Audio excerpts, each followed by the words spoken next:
Hello and welcome to Giving Ventures, a podcast to help you grow your giving and change the world for the better.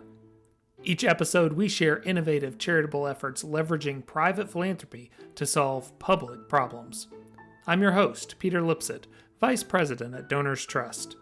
This show is a product of Donors Trust, the oldest and largest donor-advised fund focused on helping conservative and libertarian donors of all capacities simplify, protect, and grow their giving.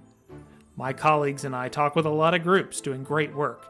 This show lets us share a bit of what we learned with you, so you can discover new projects for your own philanthropy. I live in Virginia, and Virginia is really lousy when it comes to formal school choice. Yet I often will say that I have school choice thanks to a variety of factors, not least of which being my brilliant and educationally minded wife, that let me choose the right option for my kids. So why shouldn't this be something that everyone can take advantage of?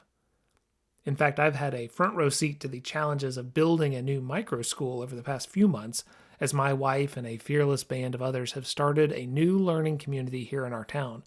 And you know what? It isn't easy. What starts as a way to help kids thrive and the best educational environment for them turns into staffing decisions, presentations to zoning committees, fire marshal inspections, hurt feelings, and a lot of sweat equity.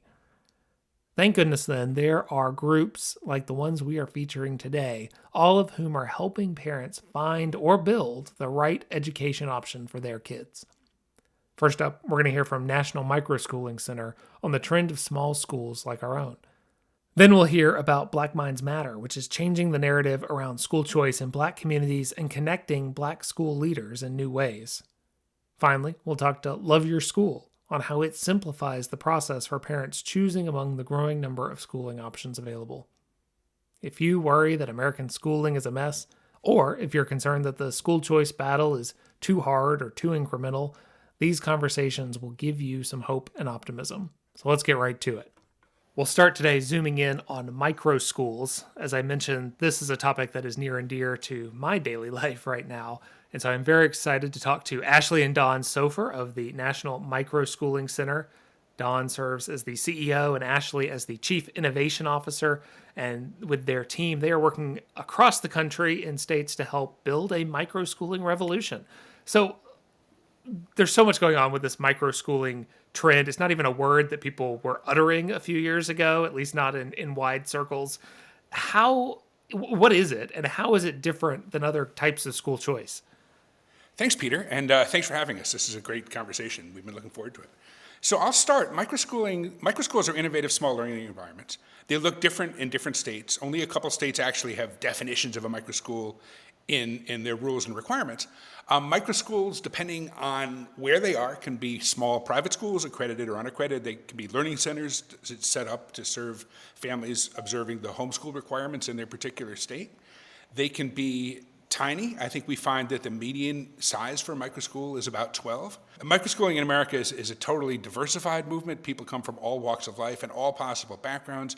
It's a fast-growing movement. It's permissionless. These are millions of American families that have just stopped being patient and waiting for government to solve all their problems and took their control back of their children's educational learning trajectories and decided to launch microschools on their own. And what they're doing is incredible.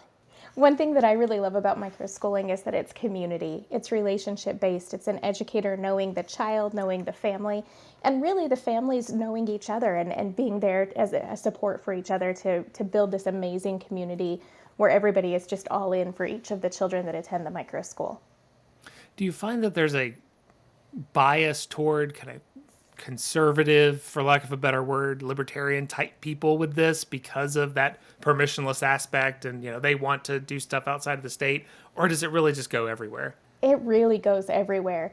I think something that's very exciting about this movement is that we have folks from every end of the political spectrum and people that know lawmakers or in circles with lawmakers on both conservative and progressive sides. It's a movement that really is welcoming to everyone. There's a space for everybody in the microschooling movement, and everybody is welcome. So, National Microschooling Center, what is it built to do? We are the nation's leading nonprofit movement builders for a thriving, diversified, sustaining microschool sector. We work in every state. It looks different all across the country. And we see three types of microschools. We see independent microschools. We see partnership microschools, such as the one that we ran for the city of North Las Vegas during the pandemic. Partnerships can be between a host partner, which can be an employer, a house of worship, a professional association, and a technical partner who provides the teaching and learning.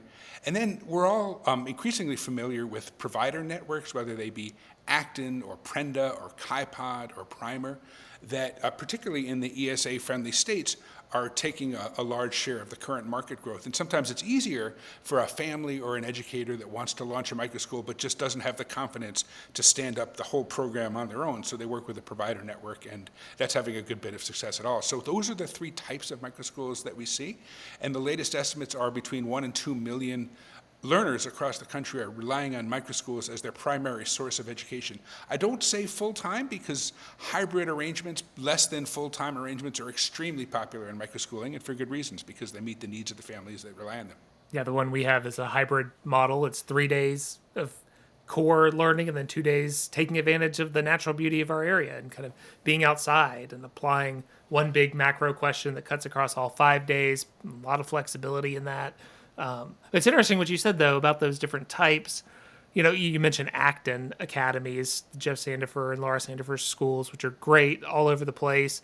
And I'd never really thought of those as a micro school. But you're right. I mean, this term is so elastic that it can include a lot of pre-existing ideas. It can include new ideas, all kinds of stuff. That's right. And we talk about microschooling like it's this exciting, sexy new trend in American education, and it really is, to us, the most exciting storyline in generations in American education. But then again, to say that it's new is not exactly right either, because the 1873 model of a microschool is an extremely popular one in this country right now, maybe updated by some of the technologies and what we've learned about pedagogy ever since, but obviously, these are the high holy days. The Orthodox Jews have been doing this for a whole lot longer than that. It's just extremely popular right now in this country, and for good reasons.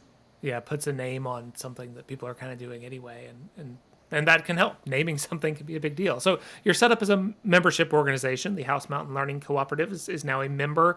What does that mean? What does the membership component mean? Why have that structure? Yeah, well, first, thank you for being a member. We're super excited to have you in the community. Yeah, we're set up as a membership structure for several different reasons. It's a low annual fee of $100, and that gives every staff member at your micro school access to the membership platform. And those funds, we never want to use the $100 fee as any of our operating costs. We're, again, a nonprofit. So we earmark those funds to go back to the state where the member has signed up. So if there's several microschool founders in Virginia that want to get together and they want to do a microschooling awareness event, we can look and say, hey, awesome, we've got 5 members in Virginia, and here's $500 to use for your event. So we really like to put those funds back to the states where they're coming from. And for our members, we do twice monthly meetings. We do one member meeting. We've heard from a lot of the microschool founders that they just really want a chance to get together and talk to each other. That microschooling can sometimes feel like you're out on an island doing your own thing, and they're realizing that they don't need to be alone doing this alone. They want that community. So we do one meeting a month where members can just get together and talk about, hey, here's this barrier I'm experiencing. Has anybody else experienced this? Are there any resources? Or, hey, here's this cool thing I'm doing. Does anybody else want to jump in and do this with us? It's really fun when we see that cross-collaboration among different microschool founders throughout the different states that we work in. And then we also do a training meeting, whether that's bringing in a guest speaker to come and talk about a certain element, or sometimes we use Daniel Sir, our senior fellow for legal affairs. He'll come in and do great trainings. One that he did that was really popular was on microschooling handbooks and why those matter. We also, speaking of Daniel, he's available for our members that find themselves in any sort of regulatory issues or hurdles to help. If they get a knock on their door, or if a cease and desist letter comes their way, he's available to work with our members and help them pro bono. Daniel's a fine lawyer and a good guy, and I am glad to know that that's a perk of the membership. That's good stuff. So, Yeah. I mean, as you talk to all these leaders, what is the obstacle to them doing this? I mean, clearly if they're going to come talk to you in the first place, maybe they kind of want to do it. What stops them? Is it zoning? Is it their own mental blocks? What is it? Yeah, that's a really great question. And oftentimes the answer to that depends on the state that they're in. Sometimes, like you said, it is zoning, right? We worked with an amazing micro school in Las Vegas who she was running a phenomenal entrepreneur based micro school, teaching kids how to start their own businesses and all the different aspects that come with that. And unfortunately, because of zoning and regulations, she ended up with a clause on her business license that only allowed her to have 3 children at a time for 3 hours a day, which did not work for her. So she had to find a different location. And so that was a huge barrier for her. So yeah, sometimes it's zoning, sometimes it's finding a facility that works for them in a way to keep their costs low. So we often talk to people that come to us and they're like, hey, I've got this idea. We talk about different facilities that they could use, whether it's reaching out to a local house of worship to see if they have space available. We've had great luck having microschool founders partner with owners of dance studios. If there's a dance studio that's only being used in the evening for after school classes, they love to have somebody bringing more kids into their space during the day. Sometimes it's access to learning tools as a barrier. We work with folks like Lexia, ST Math, iReady, iExcel, who are used to working with large school districts, and they require a bulk license purchase. So if you want to use iReady in your micro school, you have to purchase that bulk set of licenses, which just is not feasible for micro school founders.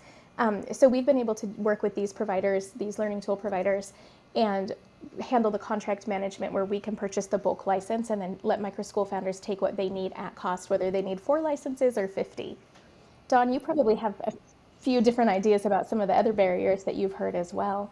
So when we first looked at this, about 70% of microschool founders were recently or currently licensed educators. That number is falling and continuing to fall. So we, as the Microschooling Center, love to work and support. We don't try to make anybody anything that they're not, but help them work with their families, understand what the needs are that they're looking to solve, and build something that specifically meets the needs of the specific learners that they're looking to help. And because microschools can be built around those needs, that's why they're different. That's why this is something completely different than other areas of school choice. And you also get the policy problems. I mean, you've got 28 states you're in, presumably we'll be doing more, but that's 28 sets of rules and regulations. Virginia is very different than West Virginia right now. What are the biggest challenges on the policy front that parents face to just having the freedom to take advantage of these alternatives? Sure, we talk about homeschooling like it's some sort of biblical right, but in fact, it really wasn't legal in this country and recognized until the mid-1980s. So depending on where it is that you're working, sometimes it's easier for a microschool to open as a learning center under the homeschool requirements. Sometimes an accredited or especially an unaccredited private school is a path that makes a whole lot of sense because accreditation is something like many aspects of the frameworks in which we work that had not anticipated the rise of a vibrant homeschooling, microschooling movement. So because the regulatory apparatus, and not just education requirements, but zoning and land use and all of the other childcare rules, everything else that defines the framework in which microschools need to operate, are a regulatory apparatus that had not anticipated the growth of American microschooling. So a lot of the time we need to work with policymakers and decision makers to update and modernize the frameworks so that microschools can thrive. If we have this conversation again in 5 years, 10 years, what is the microschooling landscape look like out there? We work hard to avoid defining microschooling in any sort of rigid, restraining way because microschooling is constantly evolving. All sorts of really compelling leaders are constantly pushing the envelope on innovation and on disruptive innovation in ways that they can do in a microschool because microschooling so often is about providing an opportunity that just wouldn't be possible under any other way. Even under the private school rules in so many states are so restrictive that to deliver a truly child-centered learning environment or a true Montessori small learning environment just doesn't even work under the state's private school laws. So as our incredible innovators, and it's the exciting people of the microschooling movement that makes this so compelling, are constantly pushing innovation. I mean, you look at what OutSchool, a terrific organization, is working to define their own ways of doing microschooling that push the envelope even further. So in 5 years, who knows what it's going to look like? We're just trying to make sure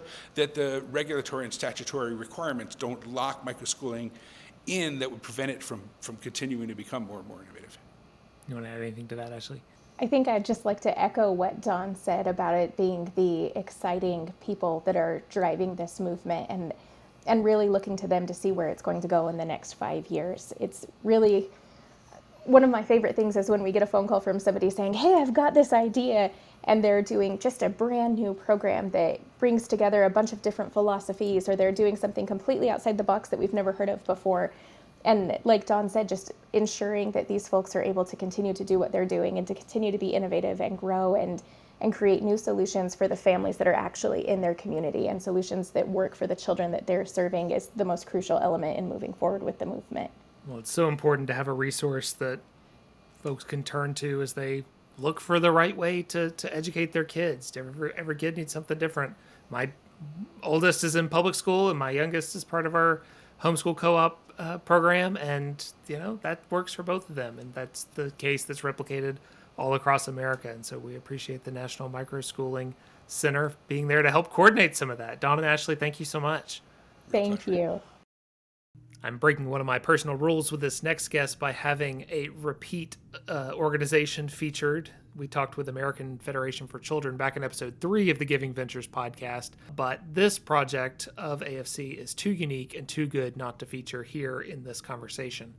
Denisha Allen started Black Minds Matter as a project of AFC in 2020, and it has grown into one of the most important advocates of and champions for Black families in search of educational options that really let their children thrive. Black Minds Matter works to celebrate Black minds, support excellence, and promote the development of high-quality school options for Black students. Denisha, in all the debates about school choice, we don't actually hear enough from the kids who actually are helped by these programs, but you benefited from Florida's school choice program, which is amazing. Before we dive into Black Minds Matter, will you just talk for a second about what having that choice option in Florida meant for you?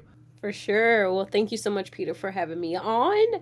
I appreciate it so much. So, I tell people I was thrust into this space of education reform because it's really true. I benefited from a tax credit scholarship in Florida from 6th to 12th grade, and it changed my life. I went from making D's and F's, believing I would become a high school dropout or a teen parent, to making A's and B's, being the first person in my family to graduate from high school, undergrad, and receiving my master's degree. And that wouldn't have happened if I didn't have the opportunity to go to a different school. And I don't say it as a cliche because I know it can sound kind of cliche-ish, but I have 5 siblings and only 2 of us got our high school diploma. My mom didn't graduate from high schools. I have uncles, aunts, cousins who didn't graduate from high school.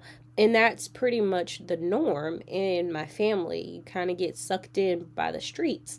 And that didn't happen. And the only reason why it didn't happen is because my godmother put me in a different environment. Her income was not that much higher than my biological family.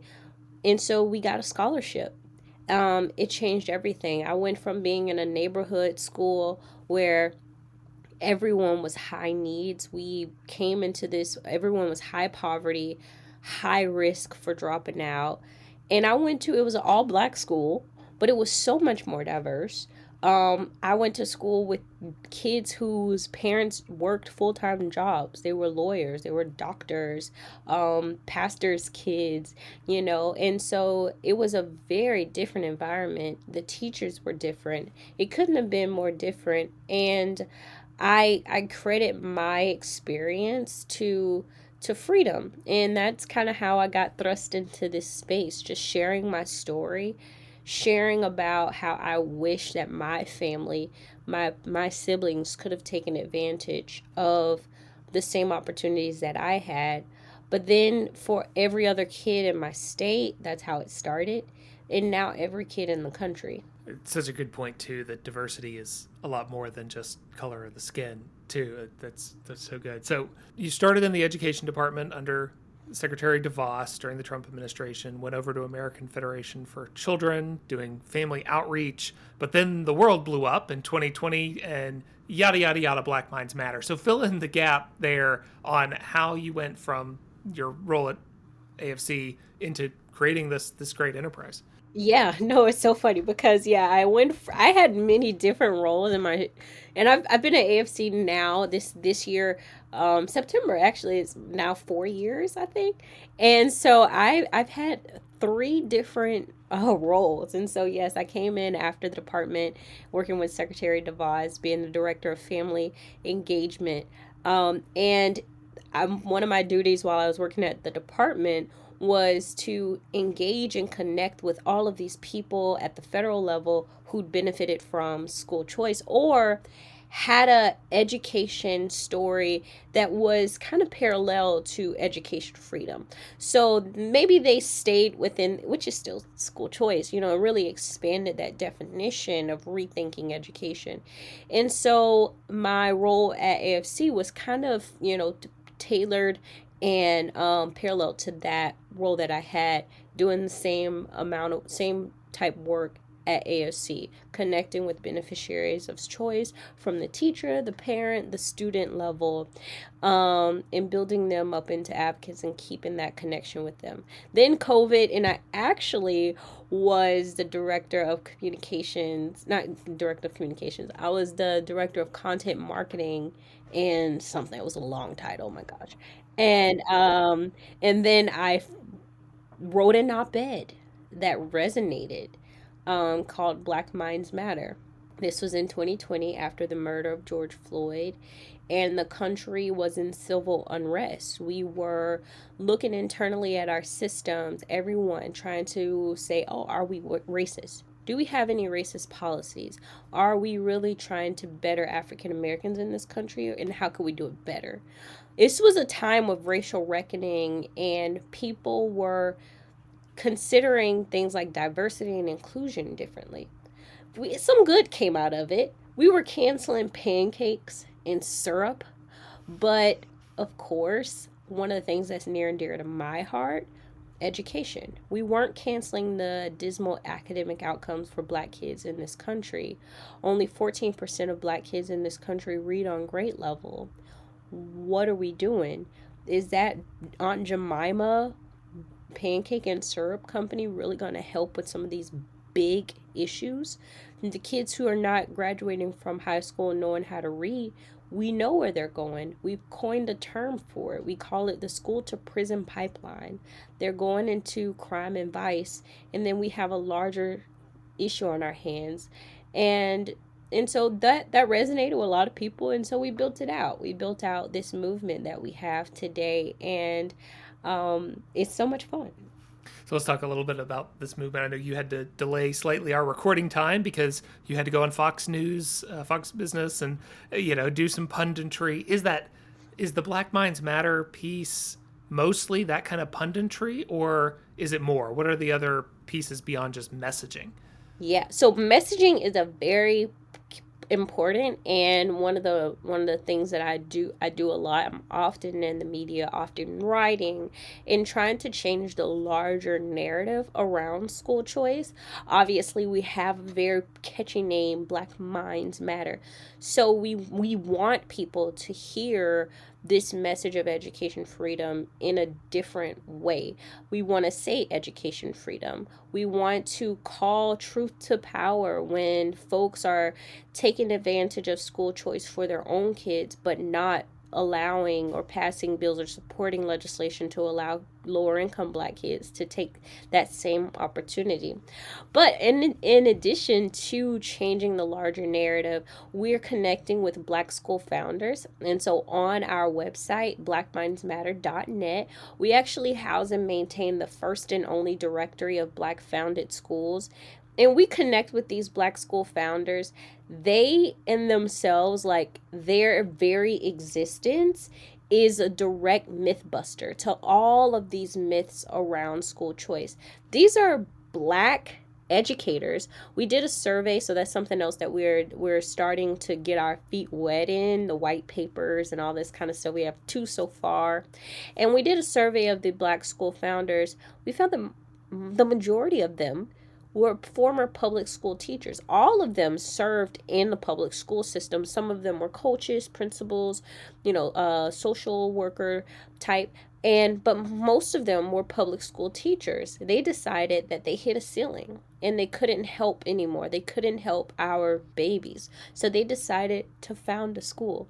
So these are Black educators. They're voting Democrat. Most of them vote Democrat. Only 2% of them identify as Republican. And they say that they're involved in their school choice coalitions in their states.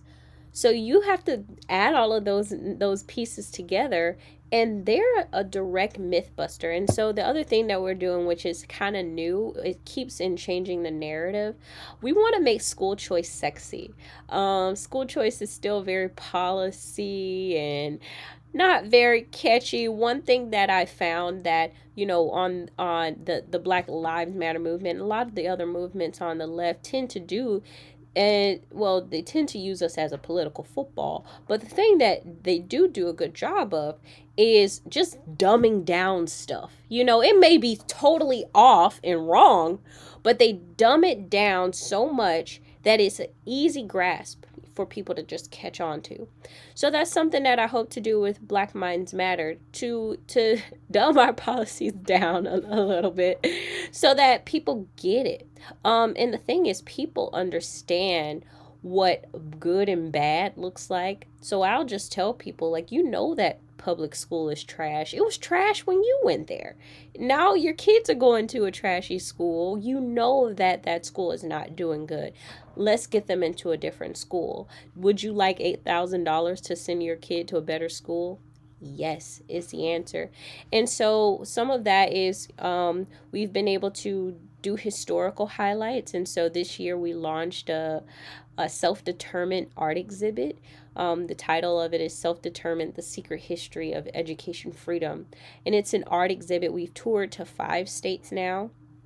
And we showcase the history of education in the African American community from the time of slavery to present day, highlighting that slaves were, learning and reading. It was illegal for them to learn and read, but that the freedom of the mind, the freedom of the body were not disconnected. It was one and the same, from the one-room schoolhouse, Julius Rosenwald, Booker T. Washington, that partnership, to now where we have like full circle, where education entrepreneurs are able to build and house schools because of school choice programs. I think sometimes people are so used to hearing the doom and gloom and almost come to expect it, that a message of hope and a actual real tangible path out of the bad stuff can almost be too overwhelming. So I think your goal of trying to dumb it down, as you say, to change the message, to make it more sexy, I think is right on. So as we kind of wrap up here, just real quick, what effect do you see from all of this ESA legislation that's going on? And I guess more importantly, do you feel like Black families have a seat at the table in these discussions, or are being reached out to so that they can take advantage of these things in Arizona and Iowa and Oklahoma and West Virginia, et cetera? I think a lot of the organizations that I work with, in a lot of the state think tanks, a lot of the people who are drafting these policies, people who are out in the community, they are coming into the African American community. They want to figure out how they can get the right voices at the table, get the right people at the table in order to craft these policies. And so I think it's happening. People often reach out to me, to Black Minds Matter, to use, which I definitely want, so anybody who's listening to this podcast, to use the logo, use the framing, use the narrative, use the language in order to reach, African American communities, which I'm totally for. And so I think it's happening. We definitely want more of it. And I definitely encourage the Black community to do the work too, to email lawmakers, to reach out to state advocacy organizations. A lot of implementation work is happening to get parents enrolled on programs. So in Florida and Arizona, Iowa, Utah, some of these places that are now passing universal choice programs. Even in Nebraska, the program was repealed by the teachers union, but there was a big concerted effort by the Nebraska School Choice Group to educate families about the scholarship program, to enroll them. And we see that happening a lot. And so we just want more. I would encourage the everyday person to reach out to their lawmakers, because it's become so easy now. Like, I'm a fan of ChatGPT. And so before, we were like, oh, we got to write a letter to our, congressmen and women. We create platforms like not MailChimp, the phone to action, where it'll send a big bulk email to like all the lawmakers. All you gotta do is sign your name. Well, ChatGPT can do the same thing. Just type in a prompt, it'll write the letter for you. Email that to your lawmaker. It's becoming so easy to do outreach to lawmakers now, and I think that's something we definitely need to do. Well, what we definitely need is you to continue to build this. It's been amazing to watch Black Minds Matter grow over the past few years, since I know we first learned about it over at Donors Trust. And so, Denisha Allen, congratulations on all you've built, and keep going. Thank you so much, Peter. Our final group has its promise and mission right there in the name. Love Your School offers a platform for any parent to determine the right schooling choice for them and their kids. While only in certain states for now, it's a model ready to build, which is probably why it's a nominee for the Gregor G. Peterson Prize, which we heard about in last week's episode. Jenny Clark started Love Your School, I guess because raising 5 kids is not enough to fill your plate. So, Jenny, Love Your School launched as a nonprofit right around the start of COVID. So, interesting time to be starting something in the first place. And then last year, Arizona comes along and passes this historic universal education savings account, making the work you're doing even more important. So how has your work evolved in light of that ESA, and what trends are you seeing from parents there in Arizona? Oh my gosh. Well, Peter, thanks so much for having me on. I know sometimes when I hear and I'm reminded that we launched at the beginning of COVID, I just can't even believe it. Like, that's when we became a nonprofit. But when we started because I struggled myself to navigate the special education evaluation system in my state. And I felt like a really capable mom, and I still really struggled. I was like homeschooling at the time. We were leading a cottage school. And at the end of that process, I found out about Arizona's Empowerment Scholarship Account Program. So we refer to it as an ESA, in other states, education savings accounts. And once I navigated that whole process, got my 2 oldest boys on ESA who have dyslexia, I stopped and went, oh my gosh, how did I not know about this program years earlier? We qualified for it years earlier. And that kind of was the fire that started Love Your School, this desire and this need to help families navigate all of the different facets of their child's K-12 education. So when we first launched, a lot of it was the special education evaluations. It was trying to help families get on an ESA if they qualified, which a lot of them did not, even though they wanted it. So fast forward now, we've got universal ESA. Every K-12 a student qualifies and is eligible for an ESA, and we have the pleasure of walking alongside families as they're looking for the school option that's best for them, or starting an option. And that might be a micro school, it might be a district school, it might be a charter school, it might be an ESA. So to say that we've been busy the last year is an understatement. And you've seen all this growth. You've got this website that kind of serves as a central hub. You also have some other resources, Arizona Innovation Hub, social media, lots of different ways for people to get support. So talk to us about all that. How are you engaging with parents to help them find good educational choices? So when we first started, it was, just me doing all that with my limited knowledge and Googling for families once they would tell me about their child. But now we've got this really cool system and an amazing team that I'm super proud of. So we actually have 7 team members here in Arizona. We have 3 in West Virginia, hopefully more in other states coming soon. And families come to us primarily through referrals. We do very, very little marketing. We build relationships and partnerships with schools, with other nonprofits. We go to every event that will have us. And families come to us and say, I need help with X, Y, and Z. It can be really anything. It can be my student's not reading. I just want to know, what options are out there for my preschooler who's going to be 5 next year. It could be we're thinking about moving. It could be we want to know more about ESA. So they come to us, and we have a really great back-end CRM system where we do an intake call, an intake form, and then we decide based on what the parent has said that their needs are for their child, which one of our team members is going to be the best fit, whether it's, our special education team member, whether it's our ESA expert, whether it's our homeschool expert. And from there, our team members build a service relationship for free with those families to ensure that they have access to all the information they need related to their child's K-12 education. That seems like a very hands-on intensive process, but I guess some parents don't necessarily have to call. They could just use the website resources and poke around. That's exactly right. So even in our system, we track like what they're coming for and how long. They have like an open ticket and like service from our team. So we really get a chance to see, families that are coming to us for ESA questions, we typically are able to, we respond to everyone in 48 hours, but we're able to answer that question and get it taken care of within 72 hours. But families that are maybe coming and saying, hey, my kid's being bullied and this is what's going on at the school and with the teacher and with the other kids, we might serve that family for 6 months.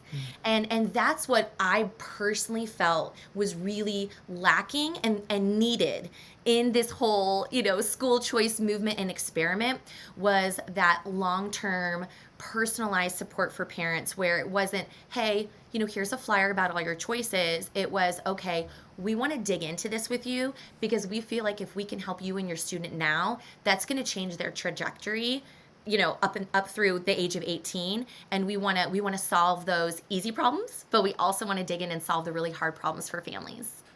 Antagonists of school choice often make the argument that ESAs and vouchers and school choice by a million different names are all quote unquote going to kill public education. Now you include public education as one of the options in your website. So what is your sense in talking to parents about their relationship to public schools, particularly as the ESAs come online?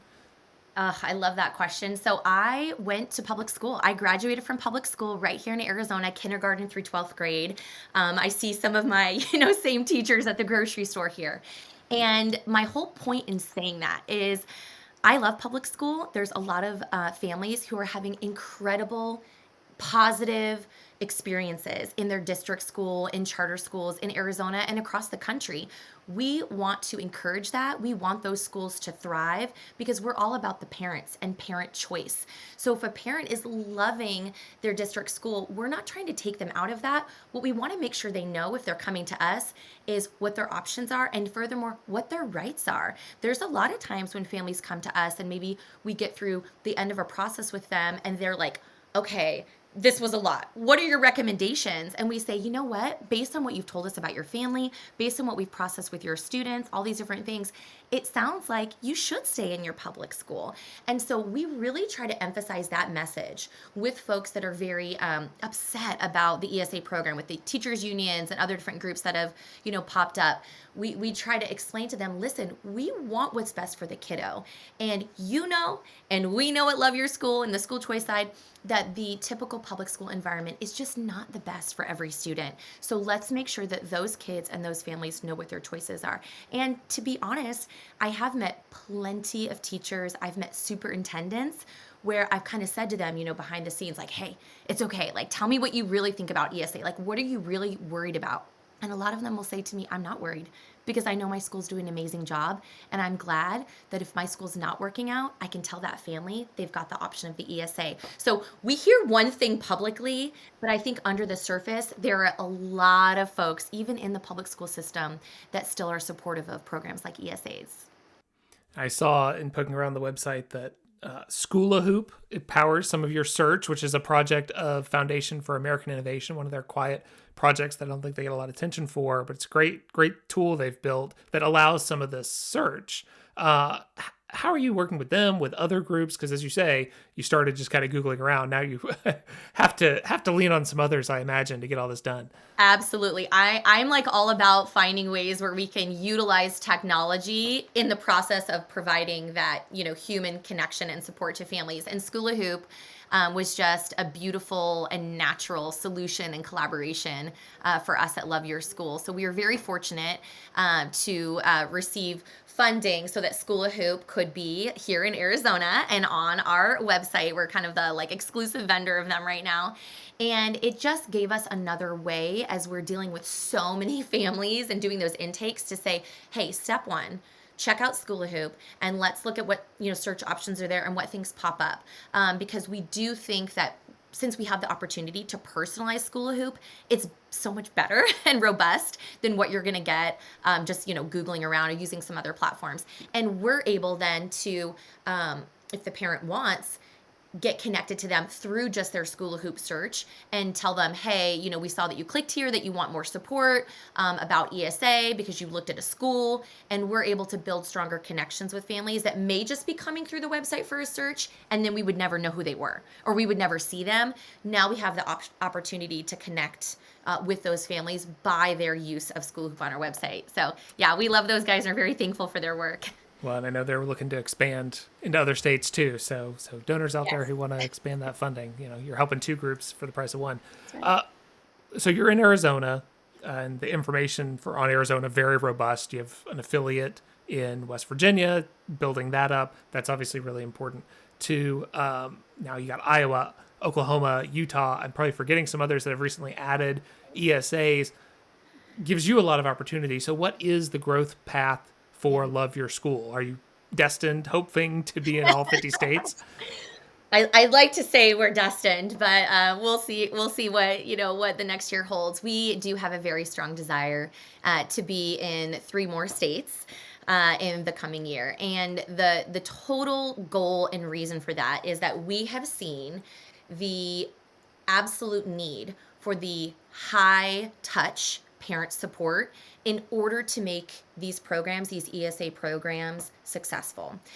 When a parent is, already at a private school and a universal ESA comes around, they, very quickly will utilize the ESA for their private school tuition. It's the parents that are looking to switch that are going, okay, I think I'm gonna, try this ESA thing. I'm gonna leave the public school system because my student needs it, or I want to launch a micro school, or hey, can you help me collaborate with a group of other ESA parents and we can hire a teacher? It's those parents that are going to need the support to do the really innovative things, because it's scary. It's scary. It's your child.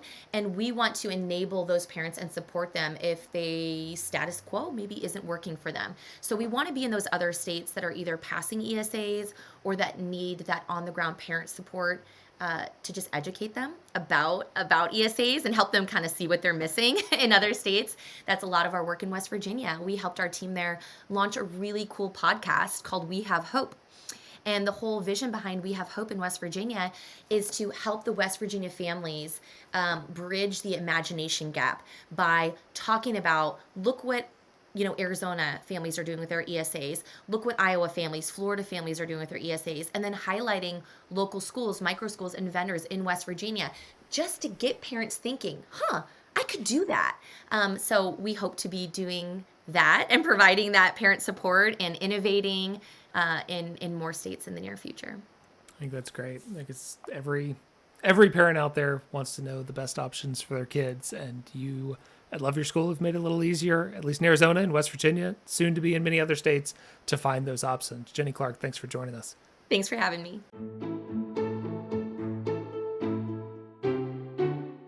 Any parent listening to these discussions will certainly resonate with the challenges around finding the right educational options, and will, I hope, be excited to know there are good groups helping to smooth out those rough roads. I appreciate how Dawn and Ashley Sofer reframed the discussion of microschooling to remind us that parents have been forging new paths on education for a long time. Now, there's just a bit more permission to be permissionless, not least because there are more resources to turn to, like his own group, but also what Denisha Allen has built with Black Minds Matter, as well as the growing discovery tools Jenny Clark's Love Your School offer. So what can you do to encourage this expansion of school choice? Obviously, your donor dollars matter. These 3 groups, not to mention countless others such as Excel in Ed, EdChoice, National Alliance for Public Charter Schools, your local think tanks, even the local microschools in your area, all play an important role to help American children thrive. If you're already working with us at Donors Trust, we are more than happy to talk with you about the best way to give to these different options in a way that aligns with your charitable strategy. Just give us a call. And if you aren't doing your charitable giving with Donors Trust, well, now is a terrific time to get started. Go to donorstrust.org to learn more about how we can help you simplify, protect, and grow your giving in a tax-friendly and principled way. And finally, if you are an education entrepreneur listening to this, or a parent taking the time to explore the best way to help your kids, thank you so much for what you do. All the discussion and battles for school choice are for naught if you aren't out there taking advantage of our American freedoms and using this power of choice. We will be back in 2 weeks with another episode. Until then, thank you for being a giver. Let's talk more soon.